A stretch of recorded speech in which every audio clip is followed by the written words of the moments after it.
নমস্কার, সিএনএ স্বাগত। বিগ স্টোরিতে আপনাদেরকে আমি মণিময় আজ স্বাগত জানাচ্ছি, কারণ আজকের বিগ স্টোরি কোনো সাধারণ রাজনৈতিক তরজা আমরা আনবো না। আজ আমাদের ক্যামেরা পৌঁছে গিয়েছিল সল্টলেকের সেক্টর 5-এর বিজেপির রাজ্য দপ্তরের সেই গলির ভেতর, যেখানে ওই ভোর 4টে থেকে সাধারণ মানুষ ভিড় জমিয়েছিলেন। বলুন তো কেন এই ভিড়? কারণ সেখানে বসেছে রাজ্যের নতুন মুখ্যমন্ত্রী শুভেন্দু অধিকারী আর তার জনতার দরবার। কিন্তু আজ সেই জনতার দরবারে এমন এক ঐতিহাসিক, এমন এক আবেগঘন এবং এক বিস্ফোরক মুহূর্ত তৈরি হলো, যা বিগত হয়তো এক দশকেরও বেশি সময় ধরে চেপে রাখা বাংলার এক জ্বলন্ত ক্ষতকে আবারও খুঁচিয়ে দিল। হ্যাঁ, ঠিকই দেখেছেন স্ক্রিনে। আজ মুখ্যমন্ত্রীর দরবারে হাজির হয়েছিলেন শুটিয়ার সেই অকুতভয় প্রতিবাদী শিক্ষক বরুণ বিশ্বাসের পরিবার।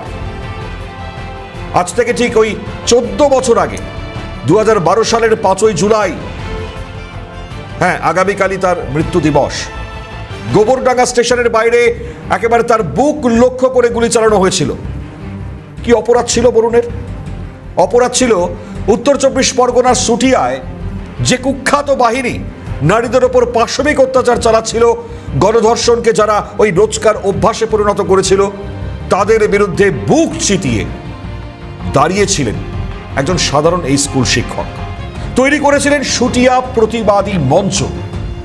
কিন্তু আজ 14টা বছর পর, বাংলার ক্ষমতা পরিবর্তনের পর, কেন বরুণ বিশ্বাসের পরিবারকে আবার বিচার চেয়ে মুখ্যমন্ত্রীর দুয়ারে আসতে হলো? কেন আজ তার বৃদ্ধ দাদা মুখ্যমন্ত্রীর হাত ধরে কেঁদে উঠলেন? আজ বিগ স্টোরির এটাই হয়তো সব থেকে বড় প্রশ্ন। তবে কি এবার সত্যিই খুলতে চলেছে শুটিয়া হত্যাকাণ্ডের সেই ধুলো চাপা ফাইল? ক্ষমতার অলিন্দে যে প্রভাবশালী নামগুলোর জন্য এত বছর তদন্ত থমকে ছিল, সেই জ্যোতিপ্রিয় মল্লিকদের কি এবার প্রকৃত শাস্তি হতে চলেছে? শুভেন্দু অধিকারী কি পারবেন বরুণের পরিবারকে দেওয়া তার কথা রাখতে? গত 9ই মে মুখ্যমন্ত্রী হিসেবে শপথ নেওয়ার পর থেকেই শুভেন্দু অধিকারী ঘোষণা করেছিলেন তিনি মহাকরণ বা ওই নবান্নের শীতাতপ নিয়ন্ত্রিত ঘরে বসে শুধু ফাইল সই করবেন না, তিনি মানুষের দরবারে যাবেন। আর সেই সূত্র ধরেই প্রত্যেক সপ্তাহে সল্টলেকের এই দপ্তরে বসছে জনতার দরবার। কিন্তু আজকের এই দরবারটা ছিল একেবারে অন্যরকম। অভিযোগের পাহাড় নিয়ে সাধারণ মানুষ যখন লাইনে দাঁড়িয়ে, তখনই সেখানে পা রাখলেন দুই প্রবীণ মানুষ। চোখে জল, বুকে 14 বছরের জমানো সেই ক্ষোভ আর বিচার না পাওয়ার এক চরম যন্ত্রণা। তারা আর কেউ নন, শুটিয়ার শহীদ বরুণ বিশ্বাসের পরিবার। দেখুন দর্শক, বিষয়টির গুরুত্ব বুঝতে গেলে কিন্তু আমাদের ওই অতীতে ফিরে যেতে হবে। শুটিয়া কাণ্ড ঠিক কি ছিল? আজকের যারা নতুন প্রজন্ম, তাদের কাছে তো বিশেষ করে যারা 2012 সালের সেই ভয়াবহ দিনগুলো দেখেনি, তাদের জন্য একটু স্মরণ করিয়ে দেওয়া ভালো। 2000 থেকে 2002 সাল, এর মধ্যে উত্তর 24 পরগনার শুটিয়া এলাকা একদল দুষ্কৃতী, যাদের মাথায় রাজনৈতিক ছত্রছায়া ছিল, তারা অন্তত 33 জন মহিলাকে গণধর্ষণ করে। অভিযোগ এমনটাই। এলাকায় তৈরি হয়েছিল সন্ত্রাসের রাজত্ব। কেউ মুখ খোলার সাহস পায়নি। পুলিশ নিষ্ক্রিয় ছিল, প্রশাসন নাকি ছিল ঠুটো জগন্নাথ। বাম জমানায় উত্তর 24 পরগনার গাইঘাটার বাংলাদেশ সীমান্ত লাগোয়া এই শুটিয়া গ্রাম ছিল একেবারে দুষ্কৃতীদের মুক্ত রাজ্য। 2000 সাল থেকে 2002 সাল, মাত্র এই 2 বছর সময়সীমার মধ্যে গ্রামের অসংখ্য কিশোরী এবং গৃহবধূ দুষ্কৃতীদের দ্বারা ধর্ষিত হয়েছিলেন। দুষ্কৃতীদের মাথায় রাজনৈতিক নেতাদের আশীর্বাদের হাত থাকায় পুলিশ সেই সময় কিছুই করেনি বলে অভিযোগ। শুটিয়ার বাসিন্দা কলকাতার শিয়ালদার মিত্র ইনস্টিটিউশনের শিক্ষক বরুণ বিশ্বাস, তারা প্রতিবাদী মঞ্চ গড়ে তুলে গ্রামের নৈরাজ্যের কথা জানিয়ে তৎকালীন মুখ্যমন্ত্রী বুদ্ধদেব ভট্টাচার্য, তার কাছে তিনি চিঠি লিখেছিলেন। পত্রপাঠ রাজ্য মহিলা কমিশনের প্রতিনিধি দল গ্রামে ছুটে গিয়েছিল। তৎপর হয়েছিল পুলিশও। দর্শকেরা একে একে গ্রেপ্তারও হয়েছিল। বরুণ বিশ্বাস গ্রামের মানুষকে সংগঠিত করেছেন, ধর্ষণের বিরুদ্ধে লড়াই শুরু করেছেন, দুষ্কৃতীদের একে একে গ্রেপ্তার করাতে বাধ্য করেছেন। কিন্তু তার মূল্য কি দিতে হয়েছিল বরুণকে? শুটিয়ায় দুষ্কৃতী রাজের শুরুটা সেই 2000 থেকে 2002। এই এলাকায় একেবারে বাহিরের তাণ্ডব চলেছে। 33টিরও বেশি গণধর্ষণ এবং ব্যাপক তোলাবাজি। পুলিশ প্রশাসনের চরম নিষ্ক্রিয়তা প্রতিবাদের প্রতীক বরুণ বিশ্বাস। 2003 সাল থেকে 2011 শিক্ষক বরুণ বিশ্বাসের নেতৃত্বে চুটিয়া গণধর্ষণ প্রতিবাদী মঞ্চের গঠন হয়। দুষ্কৃতীদের বিরুদ্ধে আইনি লড়াই এবং এলাকায় শান্তি ফিরিয়ে আনা যেটা মূল উদ্দেশ্য ছিল। 5ই জুলাই 2012-তে গোবরডাঙ্গা স্টেশন থেকে নামার পর পেছন থেকে গুলি করে খুন করা হয় প্রতিবাদী শিক্ষক বরুণ বিশ্বাসকে। স্তম্ভিত হয়ে যায় গোটা বাংলা। 2013-তে তদন্তভার যায় সিআইডির হাতে। মূল চক্রীদের আড়াল করার অভিযোগ ওঠে তৎকালীন প্রভাবশালী মন্ত্রী জ্যোতিপ্রিয় মল্লিকের বিরুদ্ধে। প্রকৃত বিচার পায়নি পরিবার। মুখ্যমন্ত্রীর দরবারে পৌঁছয় পরিবার। আজ 4 জুলাই, 14টা বছর পর নতুন মুখ্যমন্ত্রী শুভেন্দু অধিকারীর জনতার দরবারে হাজির বরুণের দাদা। সঠিক তদন্ত এবং বিচার প্রক্রিয়ার পুনরুজ্জীবনের আশ্বাস দেন মুখ্যমন্ত্রী। ভাবুন একবার, 14 বছর, একটা যুগ কেটে গেছে, কিন্তু এই বরুণ বিশ্বাসের মা বাবা, তার দাদা আজও রাতে ঘুমোতে পারেন না। আজ যখন বরুণ বিশ্বাসের দাদা মুখ্যমন্ত্রীর সামনে দাঁড়িয়ে কথা বলছিলেন, তখনও আমরা দেখলাম তার গলার স্বর কাঁপছিল। তিনি সরাসরি অভিযোগ করেছেন সিআইডি তদন্তের নামে কেবল আইওয়াস বা প্রহসন হয়েছে। আর এই তদন্তকে যিনি নিজের প্রভাব খাটিয়ে চেপে রেখেছিলেন, তিনি আর কেউ নন, তৃণমূল জমানার এক সময়ের দুর্দণ্ড প্রতাপ নেতা এবং প্রাক্তন মন্ত্রী জ্যোতিপ্রিয় মল্লিক। হ্যাঁ, যিনি বর্তমানে রেশন দুর্নীতি মামলায় ইতিমধ্যেই জেল খেটেছেন। আজ কি বলছেন বরুণ বিশ্বাসের দাদা এবং বোন, চলুন শুনিয়ে দিই আপনাদের। বরুণ বিশ্বাস যে হত্যা হয়েছিল, যে মার্ডার হয়েছিল, একটা পরিকল্পিত একদম প্রি প্ল্যান মার্ডার।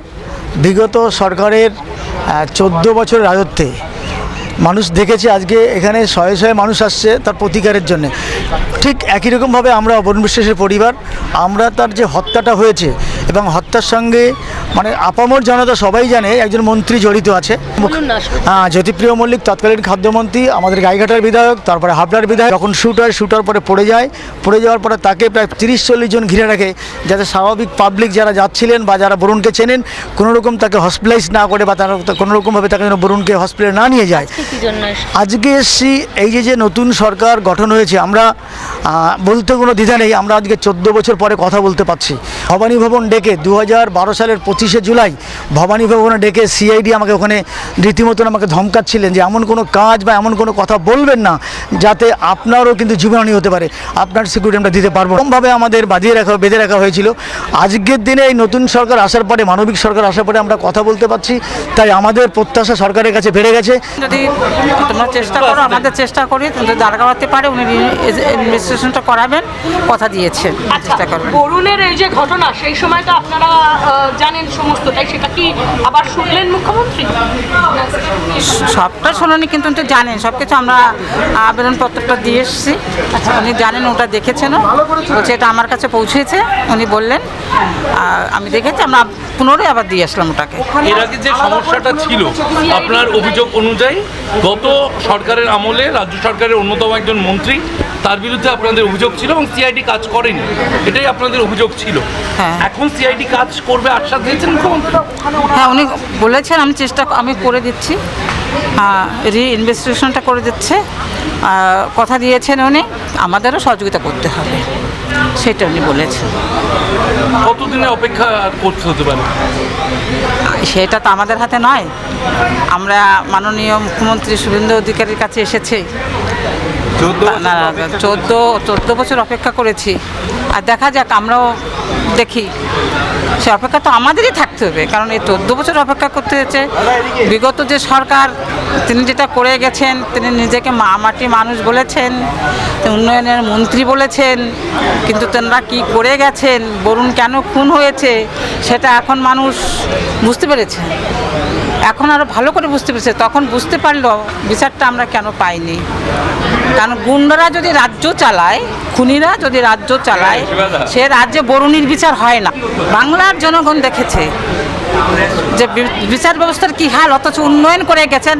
আর উন্নয়নের রেশ এখন সাধারণ মানুষ টানছে। আর এখন পশ্চিমবাংলাবাসী না, এখন যে সরকার নতুন এসছেন তাঁরাও কী করবো, আমরা ধরা পড়ছে। আমরা দেখতে পাচ্ছি যে কীভাবে উন্নয়নটা আমাদের রাজ্য হয়েছে, আমরা হাড়ে হাড়ে বুঝতে পারছি। শুনলেন তো বক্তব্য। এখন প্রশ্ন উঠছে, কেন জ্যোতিপ্রিয় মল্লিক শুটিয়া কাণ্ডের আসামিদের বাঁচাতে চেয়েছিলেন? শুটিয়ার অপরাধীদের সাথে তৎকালীন শাসক দলের কী যোগ ছিল? আমাদের প্রতিনিধি জানিয়েছেন, আজ সকালের দৃশ্যটা সত্যিই গায়ে কাটা দেবার মতো ছিল। বরুণ বিশ্বাসের দাদা যখন ভেতরে ঢোকেন, তখন তার হাতে একটি লিখিত স্মারকলিপি ছিল, যেখানে পরিষ্কারভাবে উল্লেখ করা হয়েছে যে বিগত সরকার কিভাবে এই মামলার মূল ষড়যন্ত্রকারীদের বাঁচিয়েছে। সিআইডি চার্জশিট দিয়েছিল ঠিকই, কিন্তু তাতে আসল মাথাদের নাম বাদ দেওয়া হয়েছিল। আমি আপনাকে জানিয়ে রাখি, মুখ্যমন্ত্রী শুভেন্দু অধিকারী অত্যন্ত গুরুত্ব সহকারে প্রায় 15 মিনিট ধরে তাদের কথা শোনেন। তিনি নিজে বরুণের দাদার কাঁধে হাত দিয়ে বলেন, আমি শুভেন্দু অধিকারী আপনাদের কথা দিচ্ছি, বরুণ বিশ্বাসের এই আত্মত্যাগ বাংলা ভুলবে না। নতুন সরকার কোনো অপরাধীকে রেয়াত করবে না, সে যত বড় প্রভাবশালী হোক না কেন। মুখ্যমন্ত্রীর সঙ্গে কথা বলার পর বরুণ বিশ্বাসের দাদা ঠিক কি বলছেন এটাও আপনাদের শুনিয়ে দেওয়া প্রয়োজন, কারণ তার বক্তব্য খুব তাৎপর্য রাখে। ঠিক বেরিয়ে আসার পর আমাদের যে দাবি ছিল, বিগত 14 বছর ধরে আমরা যে যন্ত্রণা বুকে নিয়ে আমরা ঘুরছিলাম, আমার ভাইয়ের হত্যাকারীদের সঠিক আমরা যেমন তদন্ত হয়নি, আমরা মুখ্যমন্ত্রীকে বলার পরে উনি রাজি। উনি বললেন 14 বছরের কেস, অনেক তথ্য নষ্ট করে দিয়েছেন। তো যেটা আমাদের কাছে উনি দাবি রাখলেন যে আপনাদের পরিবারকে হেল্প করতে হবে, ইনফরমেশন দেবেন, আমি একটা টিম তৈরি করে দেবো, সেই টিম ইমিডিয়েট হয়তো শুরু করে দেবেন তদন্ত, এবং সেখানে আমাদের পরিবারের সাপোর্ট থাকতে হবে। আমি বললাম আমাদের পরিবার সম্পূর্ণরূপে আমরা সাপোর্ট করব, যা যা তদন্ত স্বার্থে যা যা ইনফরমেশন দরকার আমাদের কাছে যেটা আছে আমরা সেই ইনফরমেশন আপনাদেরকে দেবো। উনি আশ্বস্ত করেন। কি মনে হয়?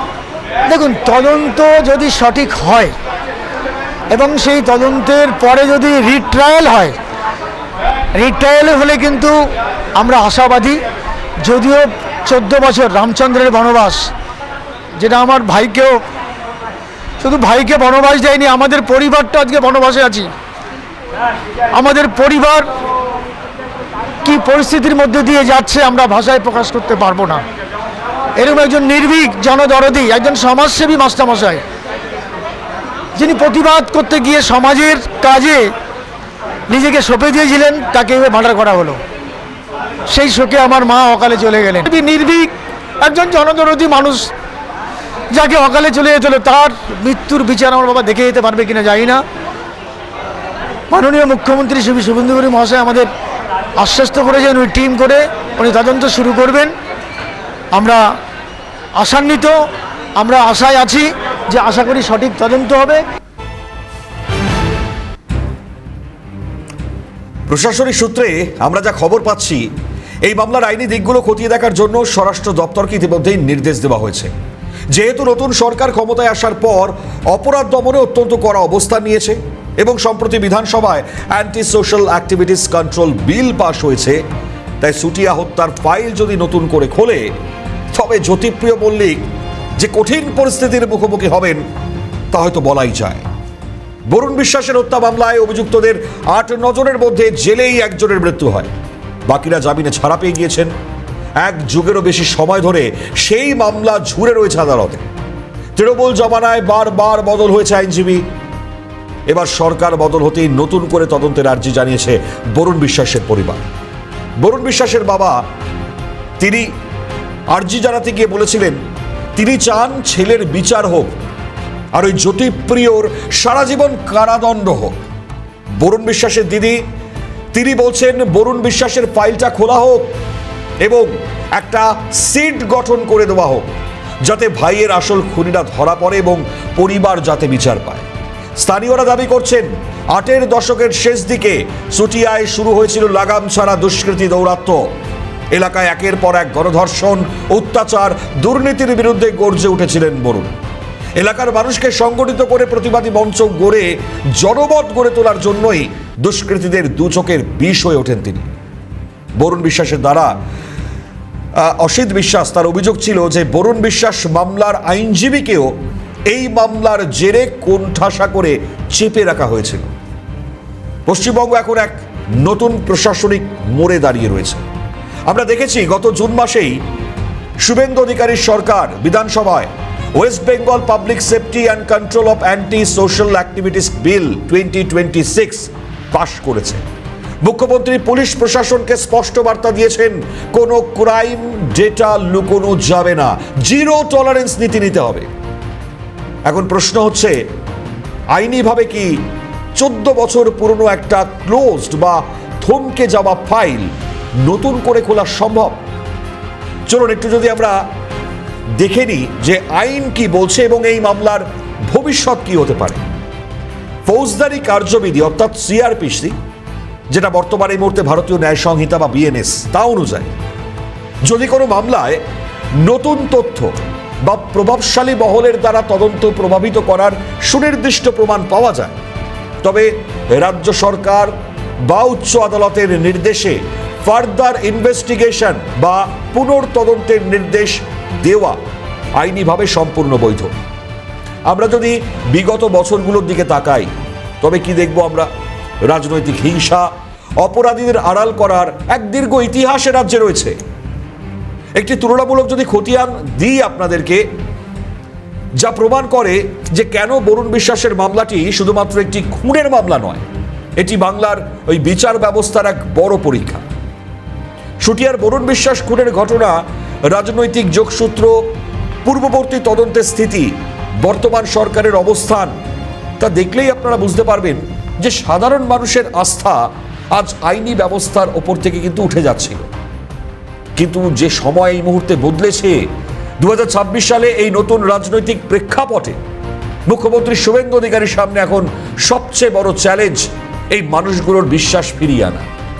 ফলত যেটা খুব গুরুত্ব রাখে তা হচ্ছে 5ই জুলাই, ঠিক 14 বছর আগে এই দিনে বাংলার এক নির্ভীক শিক্ষক, যিনি ব্ল্যাকবোর্ডে চক দিয়ে অক্ষর চেনার পাশাপাশি সাধারণ মানুষকে নিজের অধিকার চেনাতে শিখিয়েছিলেন, তাকে স্তব্ধ করে দেওয়া হয়েছিল। ঘাতকের বুলেট তার শরীর ঝাঁঝরা করে দিয়েছিল, কিন্তু তার আদর্শকে কি মারতে পেরেছে? না, পারেনি।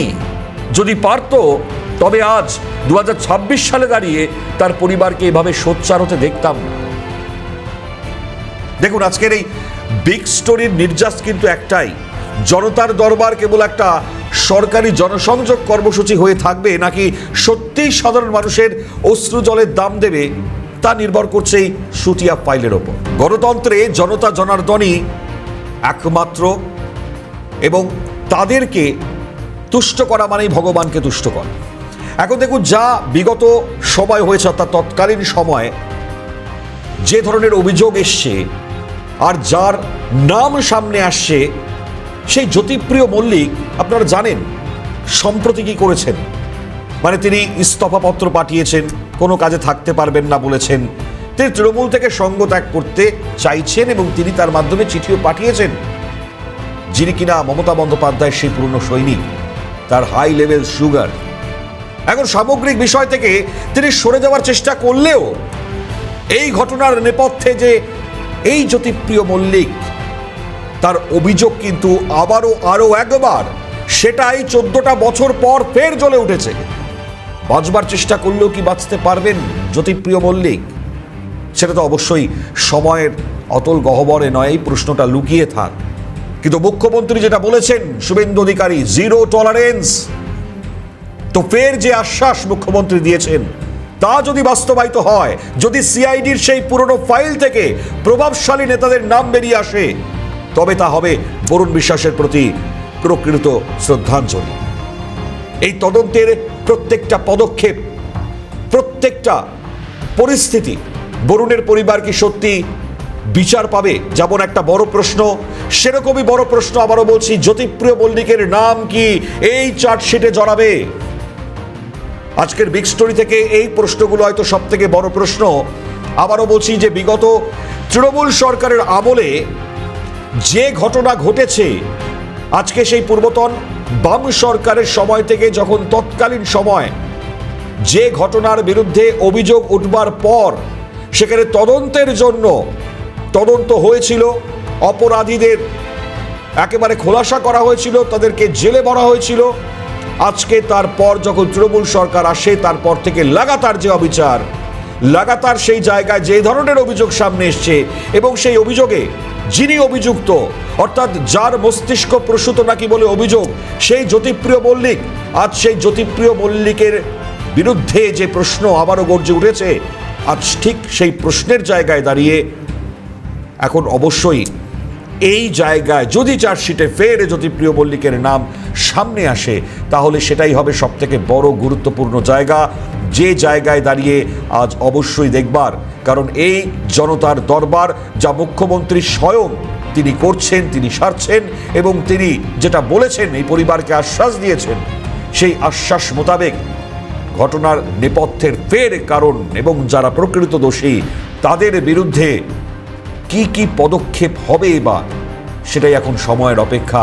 ফলত আবারও সেই জায়গায় যে ফাইল, যে 14টা বছর যার জন্য অপেক্ষা করতে হয়েছে এই বরুণের পরিবারকে, আজ তার দাদা, তার দিদি আজ যে অভিযোগগুলোকে সামনে নিয়ে এসে ফের আরও একবার এই ফাইল ওপেন করতে বললেন, আমাদের প্রত্যেকের, সাধারণ মানুষ থেকে শুরু করে এই শুটিয়ার গ্রামের প্রত্যেকটি মানুষ আজ অপেক্ষা করছেন ফাইল হোক ওপেন এবং যারা অপরাধী তারা সাজা পাক। যার নাম সবার আগে সামনে আসছে জ্যোতিপ্রিয় মল্লিক, যিনি অলরেডি একবার জেলে গিয়েছেন, এখন নাকি তিনি অসুস্থ, তার অসুস্থতা ভাঙিয়ে সুস্থ করে তার বিরুদ্ধে ব্যবস্থা নেওয়া হোক, এটাই চাইছেন হয়তো প্রত্যেকে। আজ সবাই নেই, এখানেই শেষ করছি আজকের দ্য বিগ স্টোরি। দেখতে থাকুন সিএন।